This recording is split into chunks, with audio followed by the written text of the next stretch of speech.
मागील 3 वर्षांपासून मुंबई महानगरपालिकेवर असलेली प्रशासकीय राजवट आज संपणार आहे आणि या मुंबई महानगरपालिकेला अधिकृतरित्या महापौर हा मिळणार आहे आणि या 12 वाजता ही बैठक असणार आहे आणि या बैठकीत अधिकृतरित्या घोषणा होईल। कारण आजची निवडणूक बिनविरोध होणार आहे, कारण विरोधकांनी महापौर पदाच्या निवडणुकीसाठी उमेदवारी अर्जच भरलेला नाही। त्यामुळे भाजपच्या रितू तावडे यांची या ठिकाणी नियुक्ती आणि निवड होणार आहे।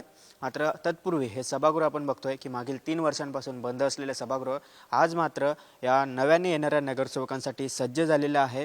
महापौर उपमहापौर यांची नियुक्ती आज केली जाणार आहे। संजय घाडी जे शिंदे सेनेचे असणार आहेत त्यांना उपमहापौर पदाची उमेदवारी देण्यात आलेली आहे।